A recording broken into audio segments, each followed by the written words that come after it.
Ukraine will not weaken. We will stand for liberty and freedom today, tomorrow, and for as long as it takes. The idea that I'm biased against conservatives seems somewhat insane to me, given my own personal background. I dearly hope and pray that he will run for re-election to the Senate. The fact is, 2/3 of Americans don't want to see this rematch between Trump versus Biden. And 2/3 of Americans are feeling disaffected and not represented. Hello, I'm Robert Costa in Washington. A lot going on, and welcome to America Decides. President Biden said that allies would not waver in their defense of Ukraine during a speech at the NATO summit today. Nations in the alliance pledged more support for the country during a meeting with Ukrainian President Zelensky. President Biden says he looks forward to the day Ukraine becomes a NATO member. Meanwhile, on Capitol Hill, FBI Director Chris Wray testified before the House Judiciary Committee. He responded to criticism from Republican lawmakers. Let's bring in CBS News senior White House correspondent Weijia Jiang, who joins us from Finland. Weijia, thank you for being here. What's your summary assessment of President Biden's visit to the NATO summit?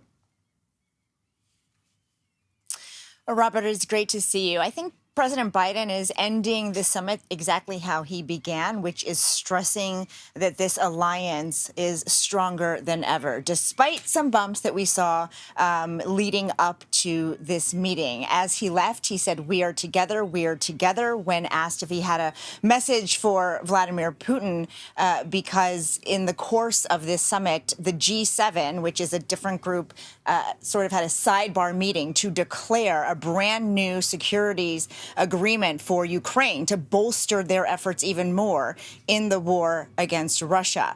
And Moscow was very quick to reply and say that it could be potentially dangerous and there may be consequences in the medium, long, and even short-term future.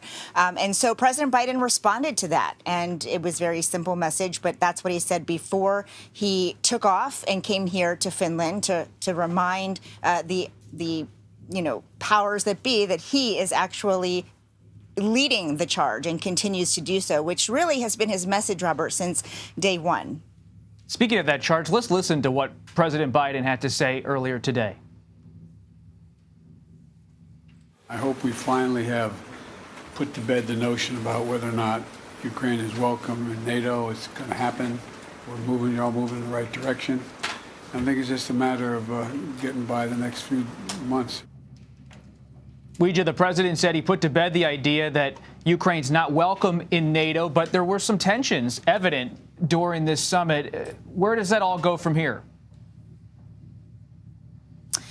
Ukrainian President Volodymyr Zelensky issued a scathing statement in response to the fact that NATO did not have a firm timeline for when Ukraine might be able to join as a member of this alliance. And so President Biden, in that case that we just heard, said that he thought it would only be a matter of time. It's a question of when and not if, which is something that other NATO members agree with. But there was tension about how quickly Ukraine should be able to join. I will say that after the president made those remarks, he clarified and said that he didn't believe it would happen until the war ended. He has expressed this concern before because an attack against one is an attack against all, and he worried that all of the members would be dragged into a conflict with Russia. He also said that he believes that Zelensky understood, and it seemed like he may have massaged the message a little bit, because he said as long as there are security commitments, Zelensky understands that the timing of when Ukraine joins does not matter, because he will have protections, he will have a long-term plan to continue this fight against Moscow. And the president believes that that's enough to assuage Zelensky, who, again, earlier this week was fired up about it. But they did leave on good terms with Zelensky, thanking the president for all the aid that he has supplied. Weijia Jiang, thank you, and safe travels as you head home eventually. We appreciate it. Republican lawmakers grilled FBI Director Chris Wray during a hearing on Capitol Hill today. He defended the Bureau amid Republican criticism. CBS News congressional correspondent Scott McFarland joins us. Scott, why did the committee call in the FBI director? This is an annual oversight investigation. It's tradition. It's practice that's common here in Congress. But thankfully, Bob, there was a water break and an intermission, because this was a marathon and an exhausting hearing. And having sat through most of it, this was as much a political proxy war as it was an actual hearing on the issues involving the FBI. There wasn't much discussion of the FBI's handling of its main issues: stopping gun violence, immigration issues, drug cases, firearms, child exploitation.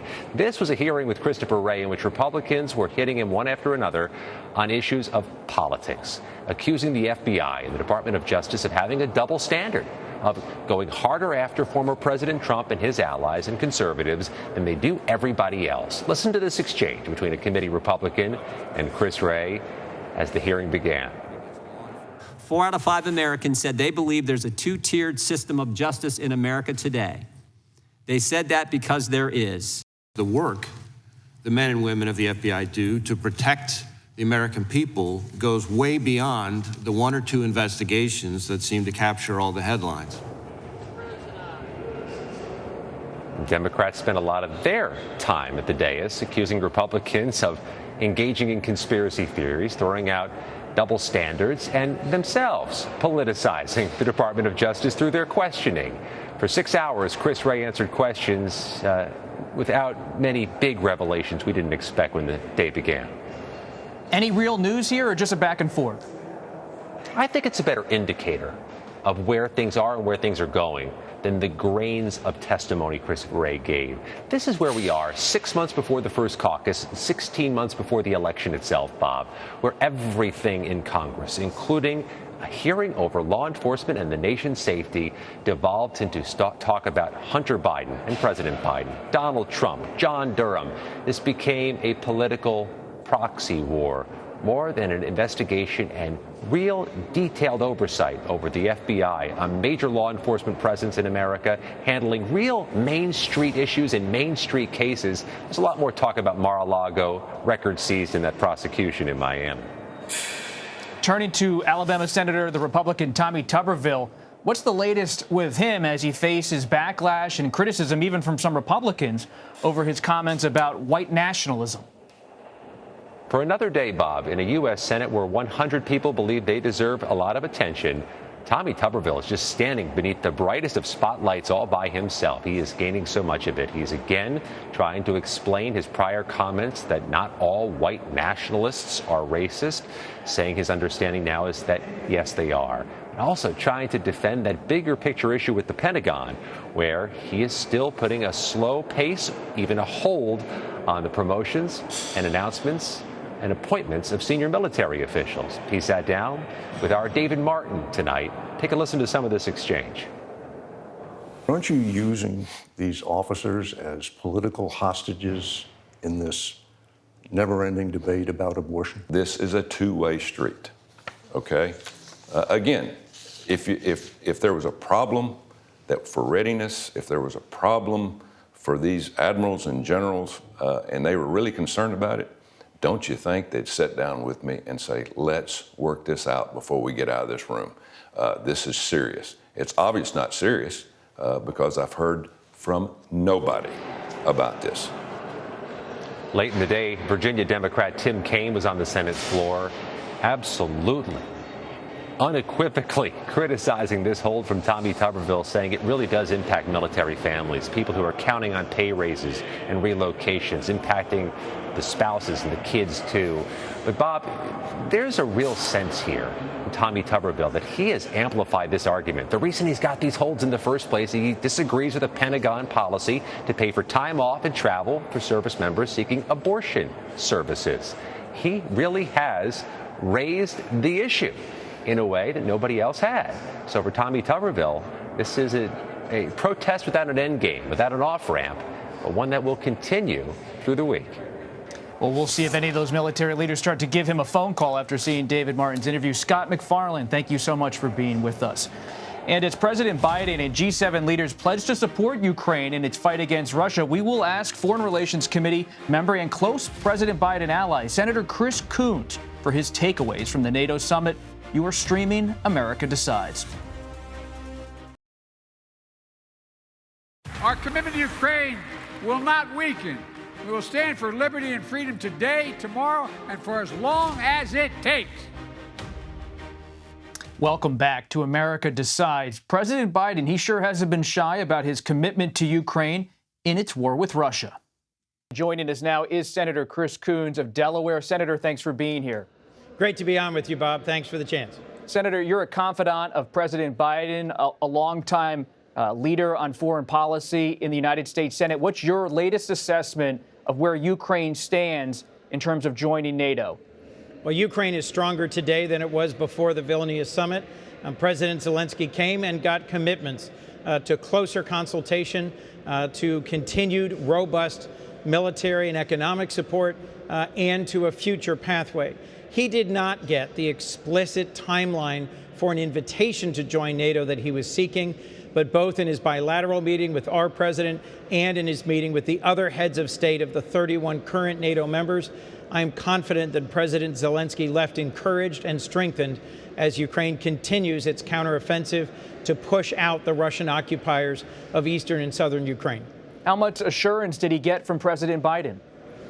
Well, I wasn't in the conversation, Bob, but I am confident that he got strong assurances of continued financial and military support. As you know, Ukraine's in the middle of a war, which means that there was no chance that we would admit Ukraine to NATO right now. But the pathway towards NATO membership requires Ukraine to make a number of important reforms and improvements to their rule of law, their media, their electoral process, and their economy for admission to the EU, which is a critical first step. They also need to upgrade their military, their equipment, their platforms, their training, which is underway as a part of NATO, providing members of NATO providing critical resources and military platforms. So I think President Zelensky can see a clear path towards future NATO membership on the far side of this war. But frankly, he needs to first win this war, and we need to continue providing the critical military and economic support that'll make that possible. And what's your view of how long this war could last? It could last a long time, but frankly, it will be shorter the more we continue to provide the training, the equipment, and the support that those who are fighting and dying bravely on the front lines in Ukraine deserve. I was recently in Europe on a bipartisan delegation trip. We met with leaders of both the EU and NATO, and I was struck, Bob, that the numbers are roughly this, that other than the United States, all the other members of NATO have delivered about $72 billion in support for Ukraine. The United States has so far delivered about $77 billion, very close. There are 47 countries, NATO allies and other partners around the world supporting Ukraine in its fight. The United States needs to stay the course. Our partners and allies need to stay the course. And the more we deliver and the faster we get it to the front lines, the more likely it is that this war will end sooner. Senator, as you know, this is not just playing out in Europe as a discussion. It's also playing out as the 2024 presidential campaign unfolds. Former President Trump and other Republicans seem to have some reservations about President Biden's policy on Ukraine. Do you believe Democrats will be able to make a convincing case to the American people in the next year about sustaining this policy on Ukraine? I do, and it enjoys bipartisan support here in the Senate. Frankly, I am grateful that today, as the heads of state from all across Europe and North America, all of the NATO allies are gathering in Vilnius, that our president is someone who is a seasoned leader on the world stage with decades of experience. The former president called Vladimir Putin a genius and was more interested in currying favor with Vladimir Putin than he was with being close or closer to our NATO allies. The contrast between the chaos that former President Trump caused in our alliances and our relationships and the ways in which President Biden, particularly in his successful leadership around the war in Ukraine, has pulled NATO closer together, has helped support the expansion of NATO, and has strengthened NATO, and thus delivered a strategic defeat to Vladimir Putin. That contrast could not be sharper. And I believe the average American still believes in freedom and still believes it's important that the United States stand shoulder to shoulder with the allies who have helped make us more secure and more prosperous over the nearly 75 years of the NATO alliance. So many presidents, Senator, as you know, when they run for a second term, they talk about their efforts on foreign policy, but domestic policy so often dominates presidential campaigns. There's a new CPI report out today saying inflation is cooling across the United States, but there are polls that show the president's approval numbers sagging in many parts of this country. Will the president, this White House, your party, be able to convince voters that their program on the economy is actually breaking through on these issues like inflation? Yes, Bob, because the reality on the ground is steadily getting better. First, as for polling, I'll remind you that in the run-up to the midterms in 2022, President Biden's approval rating was roughly where it is now, and yet he had the most successful first midterm of any president in 9 decades. Second, he was just at a groundbreaking in South Carolina for a new state-of-the-art advanced manufacturing plant. There are new manufacturing plants, new infrastructure projects coming online all over this country, in Pennsylvania and Arizona, in Georgia and Texas, in South Carolina and Illinois, because of bipartisan legislation like the infrastructure law or legislation that only Democrats supported, like the Inflation Reduction Act, that are pouring investments into communities all over our country. Joe Biden's view on economics is fundamentally different from former President Trump's or most Republicans. Instead of supporting tax cuts for the wealthiest Americans or the most profitable companies and hoping that somehow that trickles down, where instead over decades mostly they've shipped jobs overseas, President Biden's approach is to invest in America and rebuild our country from the middle out. You mentioned President Biden going to South Carolina. One of your colleagues, Senator Joe Manchin, is going to another early voting state next week to have an event with no labels. Most Democrats seem to be united behind President Biden. Do you think it's a good or bad move for Senator Manchin to be going to New Hampshire and having this event with no labels? Look, Senator Manchin and I were sworn in on the same day. We've served alongside each other for 13 years, and we're friends. And I understand that Senator Manchin is exploring his options, whether to run for re-election to the Senate in West Virginia, consider retirement, or consider this other path. I dearly hope and pray that he will run for re-election to the Senate. He is a very talented West Virginia politician, probably the only Democrat who could hold that seat in the Senate. And when he has teamed up with the president and they have delivered legislative results for West Virginia and the American people, it's been very positive. He will not ultimately be successful if he runs for president, although there are millions of Americans who would like an independent candidate or a third-party candidate. They are very, very far from a majority. And in the end, I hope he chooses the path where he will most be successful, which is re-election to his seat here in the United States Senate. Senator Chris Coons, thank you for taking the time. We appreciate it. Thank you, Bob. As you just heard, No Labels is heading to New Hampshire and has plans to visit other swing states, perhaps near you.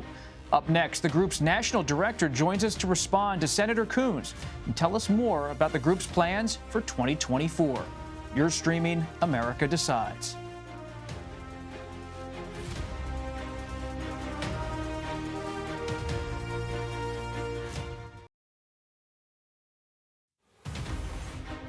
Welcome back to America Decides. No Labels is ramping up its efforts to get on the ballot in all 50 states for the 2024 election, but the group doesn't have a candidate. They are pushing for a potential ticket that could serve as an alternative to a hypothetical Biden-Trump rematch. And joining us now is former Democratic Congressman from South Carolina, Joe Cunningham, who's now the national director for No Labels. No Labels will be in Manchester, New Hampshire next Monday to talk to voters. What exactly do you want to say to voters in New Hampshire as an organization? Well, we're excited about being up there on Monday, and we're going to be unveiling Common Sense, which is a book of 30 different policy ideas. And the purpose of this is just to ignite a conversation about various issues that our national leaders are struggling with right now. And we're bringing up two of our original co-chairs, Senator Joe Manchin and Governor Jim Huntsman, to talk about this and attempt to bring people together and tone down the divisive rhetoric and talk about solutions, which is, I think, what Americans crave right now. Senator Manchin, he's mentioned as a possible presidential candidate. Former Ambassador John Huntsman is a former Republican presidential candidate. Is this the making of a possible ticket? Well, look, I think any names right now being floated are just mere speculation. We haven't even gotten to that point. And we have made a decision that we're not going to decide to nominate a ticket until after Super Tuesday, which occurs in March. Our convention will be in Dallas in April. The purpose of this is just to start a conversation. And we're going to be having many, many leaders throughout this tour of Common Sense coming on and talking about different ideas. So this is just to kickstart this event. Well, how are you so convinced this is where the vast majority of Americans are? Because we spend our hours and days talking to people and polling, using data, using modeling. And what we found out that, oftentimes 90% of the conversation is dominated by the loudest voices. And again, like, we have a growing majority or growing number of independents in this country because they feel disaffected with the partisanship. And what common sense does is gives people a place to land, gives people a place to stand on these certain issues. Now, you're in the you're former Democratic congressman. Many Democrats say, hey, President Biden, he is, in their view, the common sense Democratic candidate, and they see your effort as somehow a distraction, a potential spoiler. Well, we reject the view of spoiler because our data shows it pulls evenly from both parties. And what do you say to 2/3 of Americans who don't want to see this rematch, who don't want to be served cold leftovers, who want something new and want, an idea that represents their own? And so this is just essentially giving people a place to stand. And that's what common sense is, the first step in that process. And again, we can reassess in March and April whether or not a ticket needs to be nominated. We've been very clear about this, about the hurdles that need to be overcome. Number one, the two major nominees have to be viewed so unfavorable that a third candidate is warranted. And number two, there must be a clear path to victory for such a ticket. And we don't plan on nominating the ticket unless those two hurdles are cleared. But right now, in July 2023, this common sense will serve as kind of a message to elected officials. And we welcome anybody. It seems like more like a warning. Not really. Well, that if you don't kind of move in this direction, you could face a no labels ticket. What we're doing is holding up a mirror to the American public and saying, this is where Americans stand on these particular issues. Everything from crime and immigration to, women's reproductive health, gun safety, all these different issues that seem so polarizing. But there's actually a lot of Americans who agree on a lot of it. And so what we're doing is we're showing these elected officials and these politicians that this is where the majority of Americans stand. And if you're not willing to stand there, we will occupy that space then. Senator Manchin, we just spoke with Senator Chris Coons of Delaware. He believes Senator Manchin could be exploring a presidential bid. How serious do you think he's exploring it as a no-labels executive? I haven't spoken to him about it. I'm not sure. And again, we haven't, any names or floating names is speculation at this point because we're not even sure we're going to nominate a ticket yet. Right. If President Biden decides not to run, what does no-labels do? Well, going back to those 2 points, figuring out where those two major nominees are, if they're viewed so unfavorable, and who steps in for Joe Biden. That's something to be considered. Or if Trump, former President Trump, same thing. Yeah, same answer. I mean, we've been very, very clear. And look, there are groups pushing back on this, which I view as anti-democratic. Well, many people are pushing back on it because they think, especially on the Democratic side, inside where you served in Congress as a Democrat, that the Democratic view, I don't need to repeat it, you've heard it ad nauseum, is that by doing this, you're going to elevate Trump. This is the United States of America, and we should be fighting for voting rights and ballot access. And that's all we're trying to do. We're trying to get on the ballot in 50 states and Washington, D.C. to give people a choice. Americans deserve a choice, and there's nothing written in the Constitution about political parties. How many states are you on the ballot on right now? We're on the ballot in about almost half a dozen states right now. 5 states. And do you have a timeline for how many more states you want to get by, let's say, the end of the year? Yeah, we're hoping to try to get on nearly half of them by the end of the year. Okay. Former Democratic Congressman Joe Cunningham, now the National Director of No Labels, a group that's causing a stir here in Washington and around the country. Thanks for being here. Thanks. That does it for today. You can stream America Decides Monday to Thursday at 5 p.m. Eastern. You're streaming CBS News.